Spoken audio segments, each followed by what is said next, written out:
Hello my dear student. बच्चों, आज हम करवाएंगे आपको 10वीं क्लास के हिंदी का प्रथम अध्याय, जिसका नाम है श्रम विभाजन और जाति प्रथा। यह एक निबंध है बच्चों, और इसके निबंधकार जो हैं वो हमारे भीमराव अंबेडकर जी हैं। ठीक है बच्चों, अगर हमारे YouTube चैनल पे आप नए हैं या अभी तक हमारे YouTube चैनल AK शिक्षा निकेतन को सब्सक्राइब नहीं किया है तो सब्सक्राइब कर लें, ताकि जैसे ही मैं ऐसे इम्पोर्टेंट वीडियोज़ अपलोड करूं आप तक हमारे वीडियोज़ की नोटिफिकेशन मिलती रहे।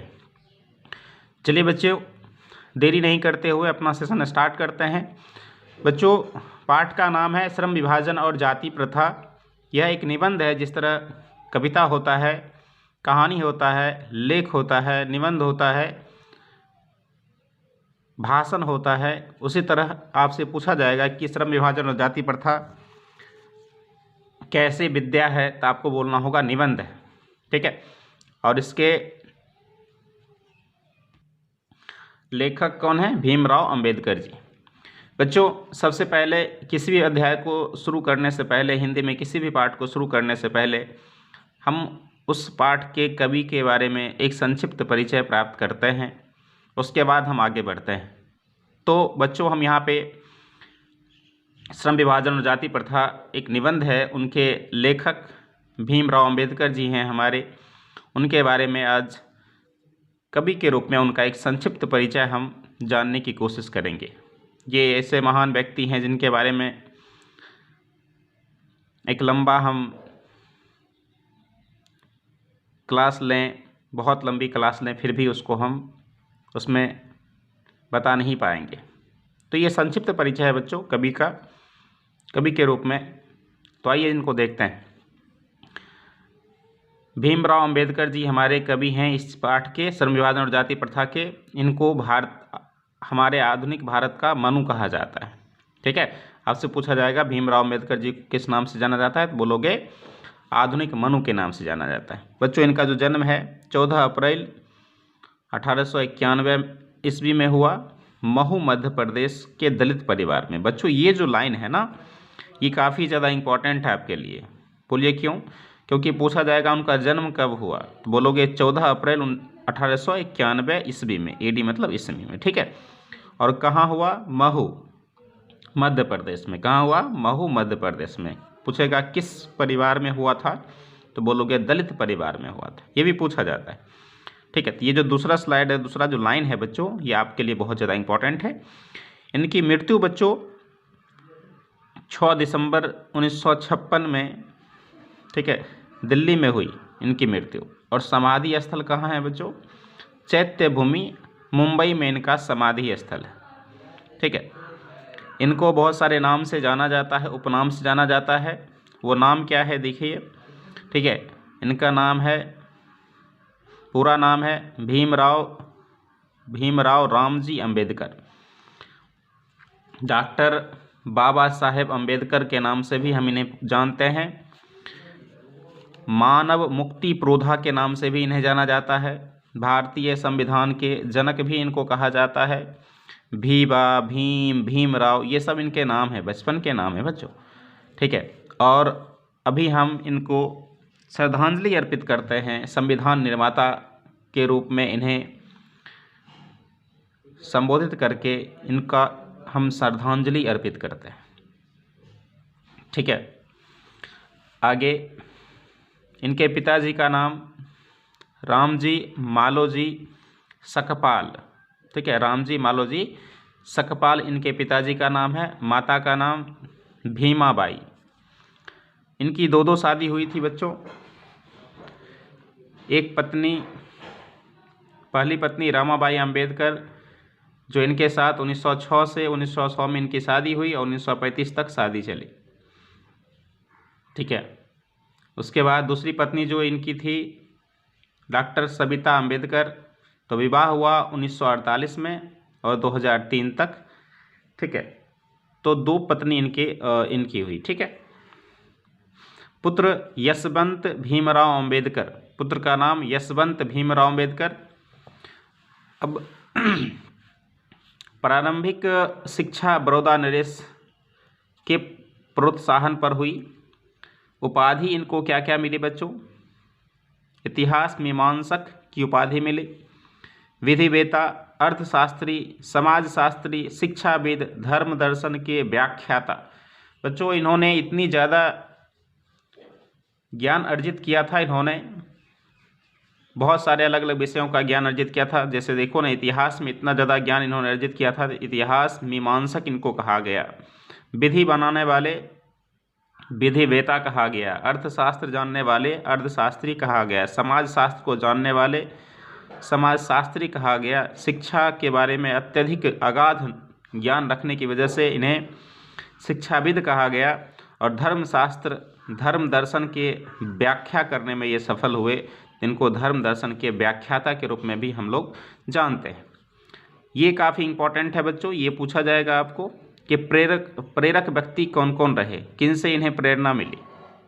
भगवान बुद्ध, कबीर और ज्योतिबा फुले, ये पूछा जाता है, इसलिए इसको याद रखोगे। इनके प्रेरक व्यक्ति कौन कौन रहे बाबा भीमराव अम्बेडकर के? तो बुद्ध, कबीर और ज्योतिबा फुले, ठीक है। उसके बाद प्रमुख रचनाएं बहुत इंपॉर्टेंट है, जहां से क्वेश्चन पूछे जाते हैं। तो प्रमुख रचनाएं हैं बच्चों, पहला है the caste in India, their mechanism, genesis and development, ठीक है, ये पहला है। उसके बाद दूसरा है बच्चों the untouchables who are they, the untouchables who are they, दूसरा इनकी कृति है, यह रचना है। तीसरा है the rise and fall of the Hindu women, the rise and fall of the Hindu women. तीसरा है एनाहिलेशन ऑफ कास्ट, अर्थात जाति का विनाश, एनाहिलेशन ऑफ कास्ट अर्थात जाति का विनाश, ये काफ़ी इंपॉर्टेंट है। द बुद्धा एंड हिज धम्म, बुद्ध और उनका धम्म, ठीक है, ये काफ़ी ज़्यादा इंपॉर्टेंट है, बहुत बार पूछा गया है, ठीक। उसके बाद थॉट्स ऑन लिंग्विस्टिक स्टेट्स, ठीक है, तो ये सारे स्क्रीनशॉट लेके रख लो, ये इंपॉर्टेंट है, पूछा जाता है कि इनकी कौन कौन सी प्रमुख रचना है। बच्चों एनाहिलेशन ऑफ कास्ट यानी जाति का विनाश या फिर जाति भेद का उच्छेद, इनका हिंदी अनुवाद ललन सिंह साहब ने किया है, और इसी रचना से यह पाठ लिया गया है, यह पाठ उद्धृत है। यह एक भाषण था बच्चों, जाति पाति तोरक मंडल लाहौर के एक वार्षिक सम्मेलन 1936 में यह भाषण बाबा साहब के द्वारा दिए जाना था, लेकिन किसी कारणवश यह सम्मेलन स्थगित हो जाने की वजह से बाबा साहब ने इसे एक स्वतंत्र पुस्तिका का रूप दे दिया, पुस्तक में इनको छाप दिया, इनको ढाल दिया, ठीक है। प्रस्तुत जो निबंध है बच्चों, भारतीय समाज में श्रम विभाजन के नाम पर मध्ययुगीन अपशिष्ट, मध्य के युग का जो अपशिष्ट रह गया है, संस्कार के रूप में रह गया है, ठीक है, बरकरार रह गया है। जाति प्रथा पर मानवीयता, नरसंगिक न्याय, सामाजिक सद्भाव की दृष्टि से विचार करता है यह चैप्टर। भारतीय लोकतंत्र के भावी नागरिक, यानी आप लोग जो भारतीय लोकतंत्र के आने वाले भावी नागरिक बनेंगे, आपके लिए यह पाठ, यह आलेख, यह निबंध अत्यंत शिक्षाप्रद है, बहुत ही ज़्यादा ज्ञानवर्धक होगा बच्चों। बाबा साहेब के बारे में कुछ और महत्वपूर्ण बातें। बाबा साहेब 32 डिग्रियों के साथ 9 भाषाओं के बेहतर जानकार व्यक्ति रहे हैं। लंदन स्कूल ऑफ इकोनॉमिक्स में 2 साल 3 महीने में 8 साल की पढ़ाई पूरी की। बच्चों 2 साल 3 महीने में 8 साल की पढ़ाई इन्होंने पूरी की। इस स्कूल में doctor of science, doctor all science नामक एक दुर्लभ डायरेक्ट की डिग्री के इकलौते प्राप्तकर्ता हमारे भीमराव अम्बेडकर जी हैं। 21 साल तक सभी धर्म की पढ़ाई पूरी कर ली इन्होंने। जब तक इनका उम्र 21 साल हुआ तब तक इन्होंने सभी धर्म की पढ़ाई पूरी कर ली। बच्चों आज हमारे समाज में 21 साल के बच्चे नादानी करते फिरते हैं, बचपना करते फिरते हैं, उन्हें जिम्मेदारी का एहसास ही नहीं होता, ठीक है। लेकिन इनको देखिए, सिर्फ 21 साल तक की उम्र में ही सभी विषयों की पढ़ाई, सभी धर्मों की पढ़ाई इन्होंने पूरी कर ली। विदेश से इकोनॉमिक्स में पीएचडी प्राप्त करने वाले प्रथम इंसान ये रहे। आज़ाद भारत के प्रथम कानूनी मंत्री महार जाति के ये थे बच्चों। उसके बाद बच्चों इन्होंने हिंदू धर्म से छुआछूत, जातिवाद, हिंदू धर्म को सुधारने के लिए अथक प्रयास किया इन्होंने, लेकिन ये सफल नहीं हो सके, जिसके कारण इन्होंने हिंदू धर्म का त्याग भी कर दिया था। तो बच्चों आगे हम जानेंगे पाठ में, इस पाठ में क्या है, क्या इम्पोर्टेंट क्वेश्चंस बनते हैं आपके बिहार बोर्ड एग्ज़ाम के लिए हिंदी में। आइए बच्चों स्टार्ट करते हैं। ये हमारा पहला क्वेश्चन है। क्वेश्चन ये है बच्चों कि लेखक किस विडंबना की बात करते हैं, किस उपहास की बात करते हैं, विडंबना का स्वरूप क्या है। बच्चों ये काफ़ी ज़्यादा इम्पोर्टेंट क्वेश्चन है, आपको पूछा जाता है एग्जाम में। लेखक किस विडंबना की बात करते हैं और विडंबना का स्वरूप क्या है। बच्चों लेखक यानी हमारे भीमराव अंबेडकर जी जाति प्रथा को विडंबना यानी उपहास, विडंबना का दूसरा नाम उपहास होता है। उपहास मानते हैं, विडंबना मानते हैं, दुखद चीज़ मानते हैं। यह मजाक ही है, मजाक ही तो कही जा सकती है, क्योंकि आधुनिक समाज में जहां शिक्षा और सभ्यता के विकास के बावजूद भी जाति प्रथा को मानने वाले अर्थात जाति प्रथा के पोषकों की संख्या अत्यधिक है। विडंबना का स्वरूप यह है कि जाति प्रथा जाति विभाजन के साथ साथ श्रमिकों का भी अस्वाभाविक विभाजन कर देती है। बच्चों इसको थोड़ा गौर से समझने की कोशिश करते हैं। बाबा साहब जाति प्रथा के खिलाफ थे, बहुत ज़्यादा खिलाफ थे। उन्हें दुख था इस बात का, विडंबना था इस बात का, वो विडंबना मानते थे कि आज इतना हम लोग पढ़ लिख के आगे बढ़ गए हैं, हमारा समाज इतना तरक्की कर चुका है, आधुनिक युग में हम लोग पहुंच गए हैं, लेकिन अभी भी जातिवाद को मानने वाले, जाति का पक्ष लेने वालों की कमी नहीं है।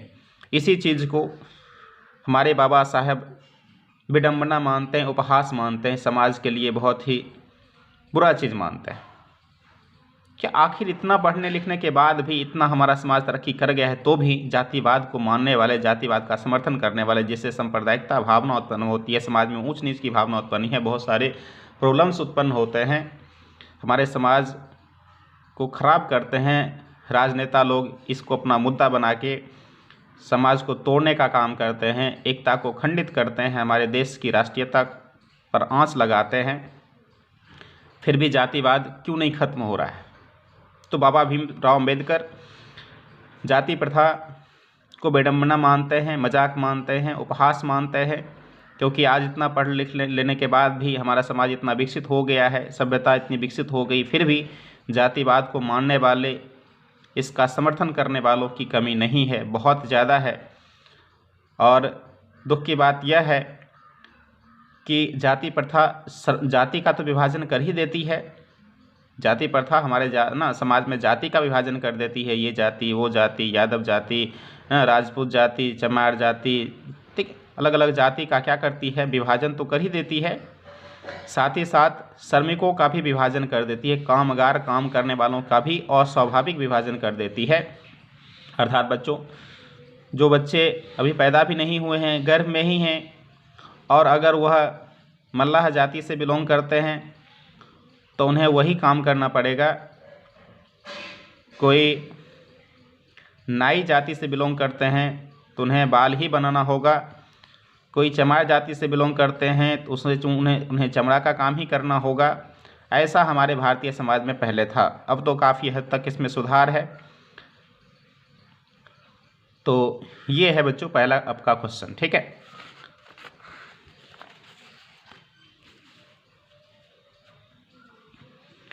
जातिवाद के पोषक जातिवाद के पक्ष में क्या तर्क देते हैं। बहुत इंपॉर्टेंट क्वेश्चन है बच्चों। जातिवाद जिसको बाबा साहब विडंबना मानते हैं, जातिवाद को बाबा साहब क्या मानते हैं, विडंबना मानते हैं। उन्हें आज के युग में जातिवाद के अत्यधिक समर्थक हैं। ठीक है, आज के युग में जातिवाद के भी क्या है, अत्यधिक समर्थक हैं। वे तर्क देते हैं, जो समर्थक हैं जातिवाद को मानने वाले व्यक्ति हैं, वे तर्क देते हैं कि आधुनिक सभ्य समाज की कार्य कुशलता के लिए, आधुनिक सभ्य समाज, हमारा जो सभ्य समाज है अभी का जो सभ्य समाज है, उसकी कार्य सही ढंग से चले, समाज में सभी कार्य सही ढंग से हो, इसके लिए श्रम विभाजन, काम का बंटवारा होना जरूरी है। खैर सही है, अलग अलग काम कैटेगराइज कर दिया जाए तो व्यक्ति अच्छे ढंग से अपने अपने काम को करेंगे, लेकिन ठीक है, ये श्रम विभाजन जो है श्रमिकों का भी, कामगार का भी बंटवारा कर देता है यही, और जो हमारे समाज के लिए अच्छा नहीं है। लेकिन ये तर्क देते हैं, जानते हो ना, सही बोलने वाले जब किसी चीज़ का समर्थक होते हैं, विरोधी होते हैं, तो समर्थक भी क्या करते हैं, उसके पक्ष में तर्क अपना देते हैं और विरोधी भी अपना तर्क देते हैं। इस तरह से तर्क पेश करते हैं कि लगता ही नहीं है कि वो गलत है। तो यही जातिवाद के पोषक जो हैं वो जातिवाद को मानते हैं, जातिवाद को आवश्यक बनाते हैं, जातिवाद को कहते हैं कि जातिवाद होना ही चाहिए। और तर्क ये भी देते हैं कि आधुनिक सभ्य समाज की कार्य कुशलता के लिए श्रम का विभाजन जरूरी है। चूँकि श्रम विभाजन जाति प्रथा का ही एक दूसरा रूप है, अतः जाति प्रथा में कोई बुराई नहीं है, ऐसा वो कहते हैं। ठीक है, जो जातिवाद को मानने वाले व्यक्ति हैं ऐसा समर्थन करते हैं, जातिवाद को हमारे समाज का आवश्यक हिस्सा मानते हैं, जाति खत्म नहीं होना देना चाहते हैं। ठीक है, क्योंकि वो जानते हैं जात पात अगर हमारे समाज में रखे रहेंगे तो इन सब पर, सबको हम बांट के रखेंगे, और बांट के रखेंगे तो खंडित में, बटे हुए व्यक्ति में एकता जहाँ पे नहीं होगी, भाईचारा जिसमें नहीं होगी, चूँकि जातिवाद की वजह से भाईचारा खत्म हो जाता है, एकता खत्म हो जाता है, भातृत्व खत्म हो जाता है, समरसता खत्म हो जाता है। अगर ये सब कायम हो गया समाज में, जातिवाद अगर हट जाता है ये, और ये सब कायम हो जाता है, ठीक है, तो समाज में या इस देश में जो हमारे भ्रष्ट नेतागण हैं या जो भी धर्म को मानने वाले धर्म आचारी, धर्मांडम हैं, जो धर्म का ढोंग रचते हैं, वो हमारे समाज में क्या कर सकते हैं ना, शासन कैसे करेंगे। तो ये सारी बातें हैं। जातिवाद को जानबूझकर भारत में पनपाया जाता है, रखा जाता है, ताकि यहाँ के लोगों को आपस में लड़ाकर उनके बीच में ऊंच नीच की भावना उत्पन्न करके उन पर शासन किया जा सके उनको। ठीक है, तो यही है बच्चों।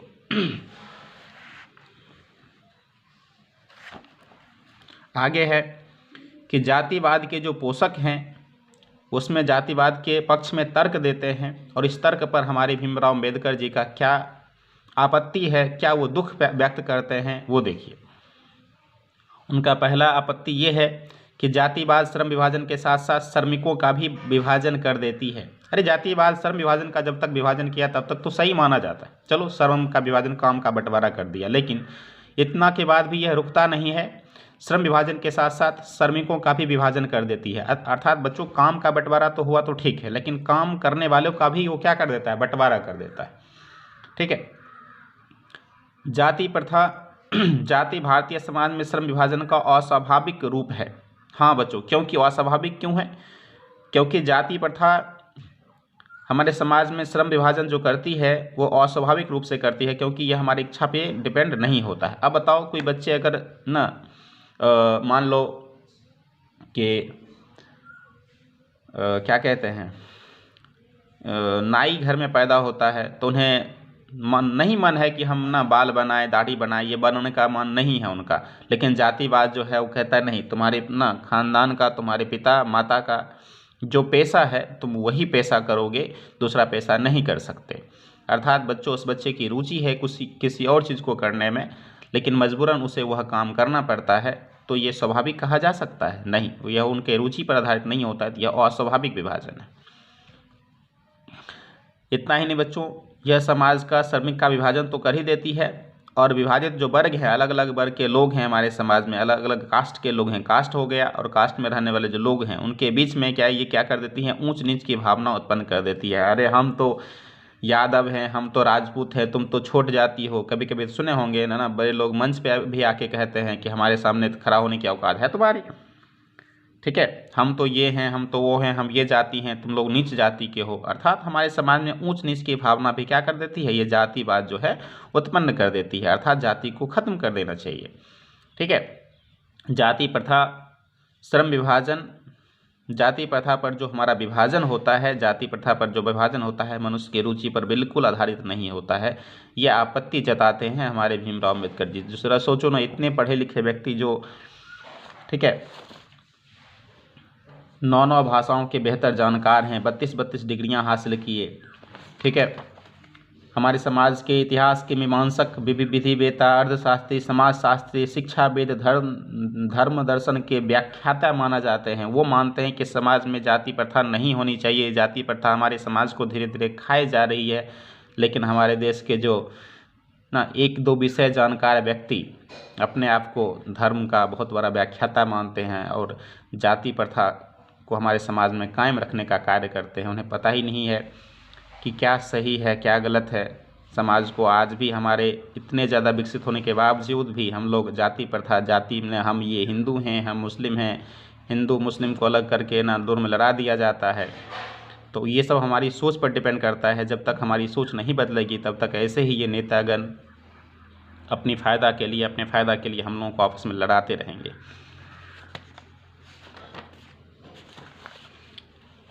चौथा क्वेश्चन है बच्चों कि जाति प्रथा भारतीय समाज में श्रम विभाजन का स्वाभाविक रूप नहीं कही जा सकती है, क्यों?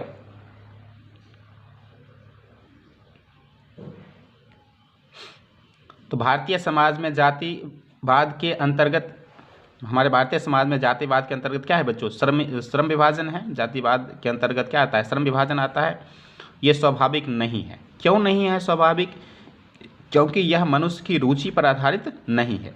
वह निर्धारित कार्य व्यवस्था पूर्वक करते हैं। उनकी क्षमता पर विचार किए बिना जन्म के पूर्व ही माता पिता के पेशा के अनुसार उनका पेशा निर्धारित कर दिया जाता है। इससे मनुष्य एक पेशे से आजीवन बंध जाता है, भले ही उससे उसकी रोजी रोटी चले या ना चले। बात को समझो, काफ़ी इजी क्वेश्चन है, घबराने की कोई ज़रूरत नहीं है। भारतीय समाज में जाति प्रथा के अंतर्गत जो श्रम विभाजन है ये स्वाभाविक नहीं है। क्यों नहीं है? क्योंकि बच्चों ये मनुष्य की रुचि पर आधारित है ही नहीं। अब बताओ, जिस बच्चे को मन नहीं है कि हम नाई वाला काम करें, जिस बच्चे को मन नहीं है कि हम चमड़ा खालने का काम करें, चमड़ा वाला काम करें, उसका मन है कि हम कुछ और करें, पढ़ लिख कर कुछ और बने, ठीक है, पढ़ लिख कर हम बड़े बने या किसी और काम में मन लगता है, तो जिस काम में मन लगता है वो करना चाहिए ना। लेकिन चूंकि हमारे ना जातिवाद में ये जाति जो हमारे भारत में है ये काम का बंटवारा कर दिया। नहीं, तुम नाई जाति के हो तो यही काम करोगे, तुम चमार जाति के हो तो यही काम करोगे, तुम डोम जाति के हो तो तुम क्या करोगे, सुपदौड़ी ही बीनोगे। तो अर्थात इस सबका काम का बंटवारा कर दिया है। और जिस व्यक्ति का मन नहीं हुआ, मान लो कोई बच्चे ना क्या होते हैं हमारे दलित परिवार में, डोम जाति में पैदा होते हैं, उनका मन नहीं है कि हम ये सब ना सूप दौड़ी बिनने का काम करें, उसका मन है कि हम कुछ और करें, समाज में जो से जिसमें उसका मन लगता है वो काम करें।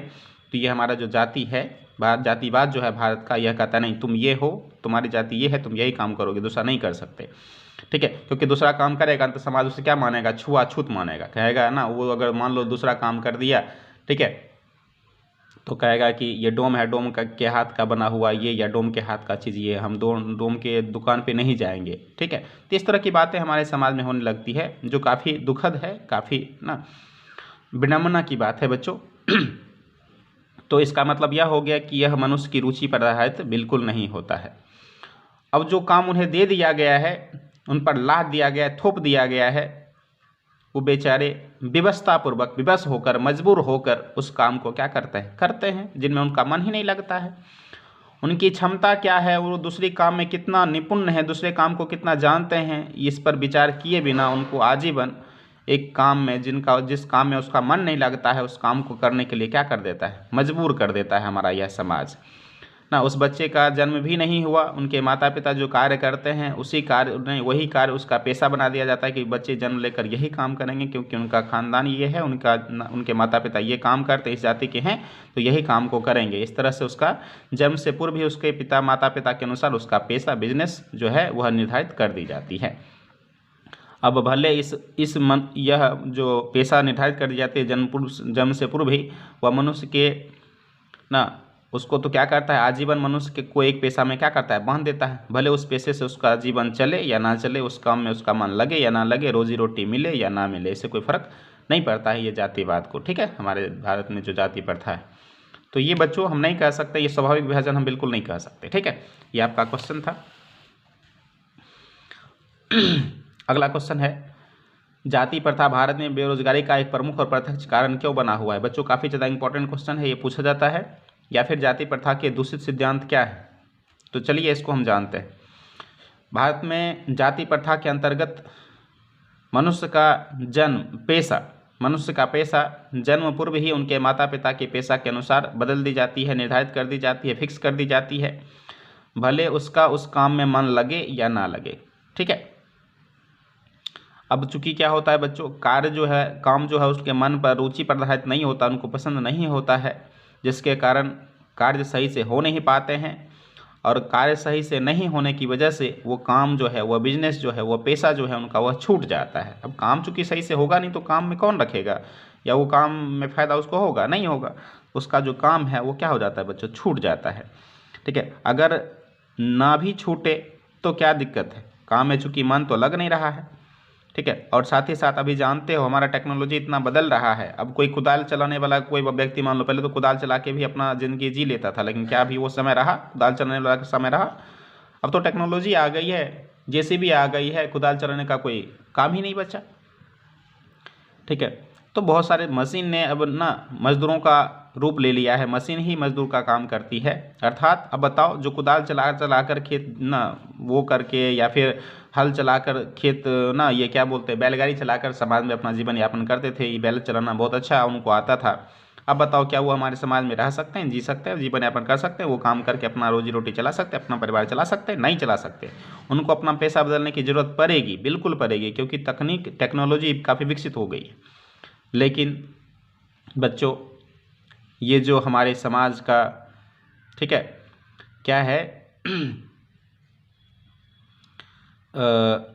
जाति प्रथा है, ठीक है, यह उसे अपना पेशा बदलने की इजाज़त भी नहीं देती है।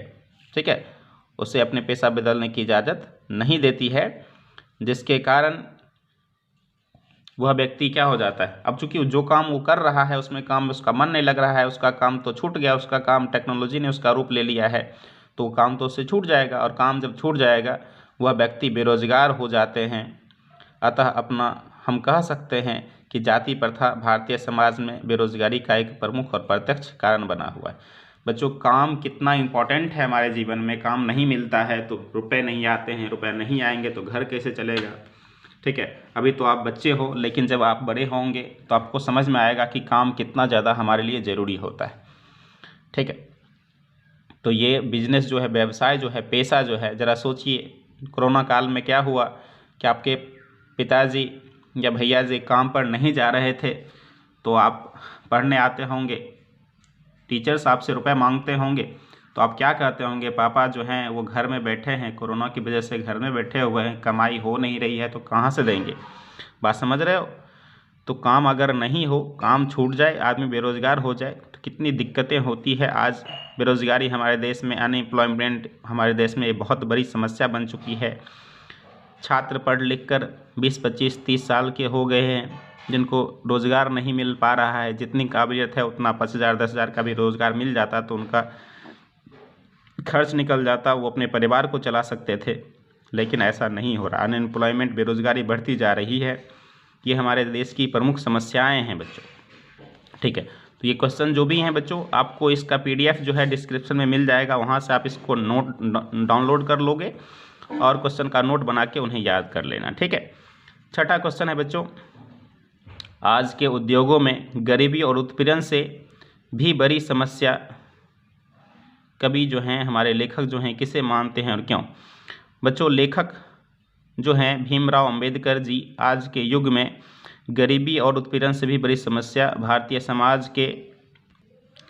समाज की दूषित प्रथा जाति प्रथा को मानते हैं, क्योंकि जाति प्रथा आज हमारे समाज को बेरोजगार करने के साथ साथ समाज का तथा श्रमिकों का अस्वाभाविक विभाजन कर देती है। इस तरह से इसी वजह से हमारे भीमराव अम्बेडकर गरीबी और उत्पीड़न से भी बड़ी समस्या किसको मानते हैं? जाति प्रथा को मानते हैं, क्योंकि हमारे समाज में ऊंच नीच की भावना उत्पन्न कर देती है, हमारे समाज के लोगों को बेरोजगार कर देती है, साथ ही साथ समाज में ऊंच नीच की भावना उत्पन्न कर देती है और श्रमिकों का स्वाभाविक नहीं अस्वाभाविक असाधारण विभाजन भी कर देती है। लेखक ने पाठ में किन पहलुओं से जाति प्रथा को एक हानिकारक प्रथा बताया है? बच्चों इंपॉर्टेंट क्वेश्चन है। जाति प्रथा में श्रम विभाजन मनुष्य की स्वेच्छा पर निर्भर बिल्कुल नहीं करता है। आप जानते हो उसकी रुचि पर आधारित नहीं होता है। बार बार हर क्वेश्चन में यही बताया जा रहा है आपको। इसमें मानवीय कार्य कुशलता की वृद्धि नहीं होती। स्वाभाविक है बच्चों, उसका जिस काम में मन नहीं लग रहा, बेचारे को मजबूरन वो काम करना पड़ रहा है, तो उसकी कार्य कुशलता जो है उसके अंदर जो है ग्रोथ होगा। कभी उस काम में को अच्छे ढंग से करने का चाहत होगी, नहीं होगी तो काम में निपुण हो पाएंगे? वो काम अच्छा से हो पाएगा उनका? नहीं, वो काम सीख भी नहीं पाएंगे वो, ठीक है, क्योंकि उनमें मन ही नहीं लग रहा है उनका। तो ये रुचि पर आधारित ना होने की वजह से कार्य में मन नहीं लगता है और व्यवस्थापूर्वक वो मजबूरन होकर उस काम को क्या करते हैं तथा जाति प्रथा श्रमिक का मजदूरों का अस्वाभाविक विभाजन कर देती है। समाज में सांप्रदायिकता की भावना को उत्पन्न करती है। ऊंच नीच की भावना उत्पन्न होगी, धीरे धीरे सांप्रदायिकता का रूप ले लेती है, ठीक है। तो ये हमारे चैप्टर का लास्ट क्वेश्चन है बच्चों कि सच्चे लोकतंत्र की स्थापना के लिए लेखक ने किन विशेषताओं को आवश्यक माना है? लोकतंत्र मूलतः सामूहिक दिनचर्या की एक रीति है। स्वाभाविक है बच्चों, लोकतंत्र किसी एक आदमी का नहीं है, पूरे समाज को एक साथ लेकर चलने का दिनचर्या का एक रीति है, ठीक है। पूरे समाज इसमें पार्टिसिपेट करते हैं, समाज के हर लोग इनमें ना भागीदारी निभाते हैं। तो लोकतंत्र कोई एक व्यक्ति का काम नहीं है, एक जाति का काम नहीं है कि चलो सिर्फ, ठीक है, मुस्लिम, हिंदू, सिख, ईसाई जो हैं किसी एक कास्ट को लेके हम ना लोकतंत्र को चला सकते हैं, ऐसा बिल्कुल नहीं है। आज ऐसा ही किया जा रहा है, कोई एक जाति को लेके आगे बढ़ते हैं, हर जाति एक जाति का मुद्दा बना लेते हैं, आगे लेके बढ़ते हैं, जबकि ऐसा बिल्कुल नहीं। लोकतंत्र में हमारी सामूहिक दिनचर्या, हर जाति, हर धर्म, हर तबके के लोगों को इसमें सामूहिक, ठीक है, भागीदारी होती है। तो लोकतंत्र मूलतः एक सामूहिक दिनचर्या की एक रीति है बच्चों, तथा समाज में सम्मिलित अनुभव, सबके जो अपने विचार होते हैं, अनुभव होते हैं, उनका आपस में क्या होता है? आदान प्रदान होता है। एक दूसरे कास्ट के व्यक्ति एक दूसरे कास्ट के व्यक्ति को अपना अनुभव साझा करते हैं, बताते हैं कि क्या सही है, क्या गलत है, लोकतंत्र हमारे समाज को कैसे सुधारा जा सकता है। लेकिन अगर हम ऊंच नीच की भावना में, जातिवाद की भावना में न उलझ कर रह जाएंगे तो ये अनुभवों का आदान प्रदान नहीं हो सकता है।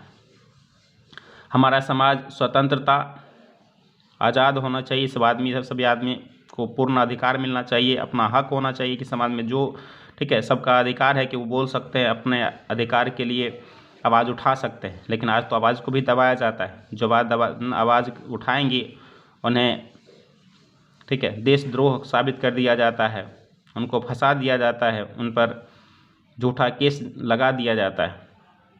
तो स्वतंत्रता, समता, समानता, सभी व्यक्ति को समानता का, समता का अधिकार हो, समान रूप से देखा जाए, किसी को ऊंच नीच की भावना की नज़र से नहीं देखा जाए, और बंधुत्व, भाईचारा पर आधारित होना चाहिए, ठीक है, एकता और भ्रातृत्व पर आधारित होना चाहिए, सब में एकता होना चाहिए। किस तरह से हम एकता को कायम रख सकते हैं? इसके लिए हमें जातिवाद जैसे कुप्रथा को हमें ख़त्म करना होगा और भाईचारा बना के रखना होगा। भाईचारा बनाने के लिए, अच्छा देखते हो बच्चों, पुराने ज़माने में क्या होता था? दुश्मनी ख़त्म करने के लिए एक राजा अपनी बेटी या बहन की शादी दूसरे राजा से कर देता था, उनको अपना सगा संबंधी ही बना लेता था ताकि दुश्मनी ही ख़त्म हो जाए। लेकिन आज क्या किया जाता है? जानबूझकर ना अपने जाति को, सब अपने अपने जाति में, हम यादव हैं, हम यदुवंशी हैं, हम राजपूत हैं, हम ये हैं, हम वो हैं, हम चौधरी हैं, ठीक है, सब अपने अपने जाति का ना डंका पीटते रहते हैं, डंका बजाते रहते हैं। हम तो कहते हैं जब किसी व्यक्ति का ना तबीयत खराब हो जाए, काफ़ी ज़्यादा ना क्रिटिकल कंडीशन में आ जाए, और जब डॉक्टर के पास जाए ना, और डॉक्टर कोई अगर दलित परिवार से हो तो वो कहें कि भाई हम तो ये हैं, आपका इलाज कैसे कर सकते हैं, तो आप तो छुआ जाइएगा, तब पता चलेगा कि जातिवाद क्या होता है और कितना ज़रूरी होता है। जब कोई व्यक्ति एक्सीडेंट हो जाए और रोड पर मदद के लिए चीखते चिल्लाते रहते हैं, तब जो दूसरा व्यक्ति है वो किसी दूसरे कास्ट का है, अगर वो कहें कि नहीं आप इस जाति के, हम आपका विरोध ना, आप तो छुआ जाइएगा, आपका हम मदद कैसे करें, उस वक्त अगर ये जातिवाद हो जाए जातिवाद दिखाना चालू करते हैं तब पता चलेगा कि क्या होता है। लेकिन उस वक्त वो व्यक्ति मदद मांगते वक्त क्या कहते हैं, जातिवाद क्यों कर रहे हैं आप, जातिवाद से बढ़कर एक इंसानियत होती है, इंसानियत के नाते तो आप हमारी रक्षा कर सकते हैं, हमारा मदद कर सकते हैं। उस वक्त इंसान को इंसानियत नज़र आ जाती है। लेकिन जिस वक्त वो अच्छे होते हैं, सुखी होते हैं, तो समाज में जातिवाद का ढोंग रचते रहते हैं, जातिवाद का डंका पीटते रहते हैं।